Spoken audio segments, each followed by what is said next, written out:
everybody. Welcome to another Summer 2013 Case Closed Review. My name is Kate, otherwise known as Narataki. And I'm Alan, otherwise known as Hisui. We're from ReverseThieves.com. You can go there to get our monthly Speakeasy podcast, as well as other Case Closed reviews for the summer season, and our S.W.A.T reviews coming up for the fall season. And this time, we are looking at the Eccentric Family from PA Works, and it is streaming on Crunchyroll. Can I just take a minute to just say that I loved this show. It was my favorite of the season, and I think everything about it was great.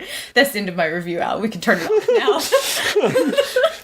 Unless you are a pity the fool who does not watch the Eccentric Family. I mean, I can understand. It seems like a show that could go under the radar for people, and so I hope, if you haven't watched it and you're listening to this, that, you go out of your way to go see it, because I just thought it was this incredible family story, and Yasuburo, the Eccentric Family kind of says it all. You've got all these tanuki, and they really act like a family. I mean, there is a bit of a conspiracy mystery element to it, which was really a nice hook, but kind of at the end of the show, they act like a family. You have your cousins that you fight with, and, you can't really get rid of them, but you can't, it's just, and your brothers and your sister and your mom, and just, I felt like the family interaction was really poignant and true. Except for, the deadly killing conspiracy. That's not in every family, hopefully. As far as I know. But if you had an eccentric one, maybe. Yeah, it was a show of also just big personalities. I don't think that the show would be the same without Benton just being that crazy, at the same time extremely subdued, but at the same time... I was about to say, she's so, subtle in her crazy. Whereas everybody else is kind of wacky. She's this... almost as extreme in her down-to-earthness. To the point where, in a way, she almost becomes caricature because of that. And the whole series is character-driven. I mean, it's a very character-focused story because it's really about the death of a member of the family, and then this is sort of the fallout from that happened before the series starts, and then it sort of slowly unfolds itself, as we learn more about it and get more information about what actually happened. That becomes sort of the crux of what's going on. And then, drives everything. And them kind of living in the shadow of their father and kind of continually just being judged as, well, you're certainly not your dad. And Yasuburo, he is the least crazy of his family, but he's still not normal at all. But he's considered sort of the more competent one of everybody. And so he has to be this grounding force for everything else that's going on. And his interactions with the Tengu, I loved sort of the almost mundane nature of this supernatural world being on top of the human world, and anybody you run into could be a tanuki, but it's not like they would be doing something crazy. They might just be getting a beer, Yeah. I liked that world that they created in that sense. I will say the one thing I wondered that was in the original novel that they just decided... How do you know that?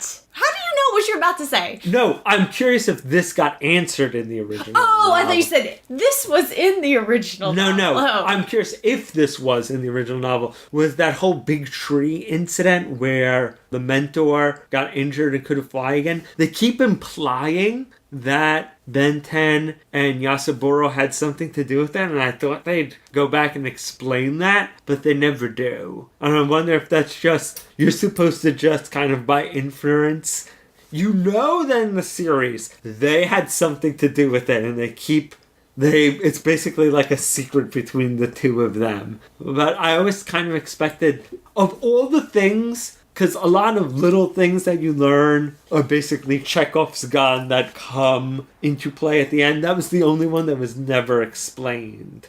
And I wonder if that was just supposed to be kind of just eternally their little secret that they just always share among themselves and just never gonna tell anybody else about. or if that was something explained in, gone into detail on the book. I don't think either way. I don't feel like it not being in the TV series diminished it, but I'm just curious about that. I guess I wasn't sure if they had anything to do with it. I could maybe interpret it as, because Ben 10 and Yasubara are the closest to the Tengu master, their sensei, and I wonder if it was because they were there. Like, they were there, they didn't cause it wasn't their fault, but they were there, they witnessed it, and that sort of bonded them to him and made them want to take care of him or help him.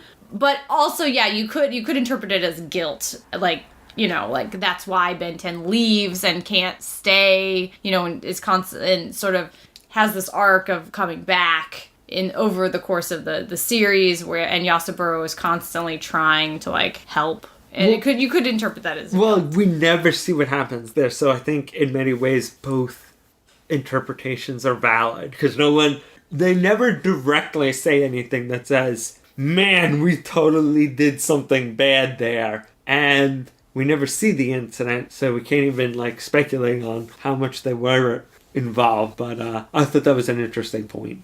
That really, you can only answer that question if you read the original book.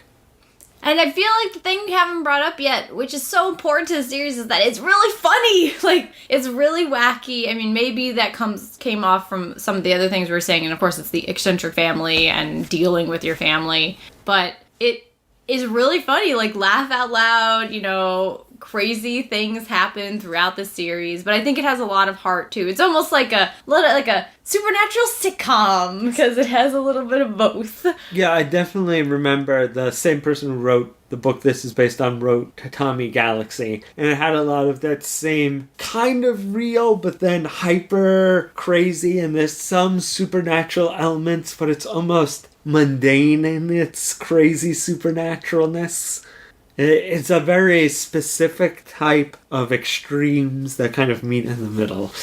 In a beautiful way. I don't think there was any... I didn't feel like there was any downside to the series. I can't think of anything that I thought that they could do better.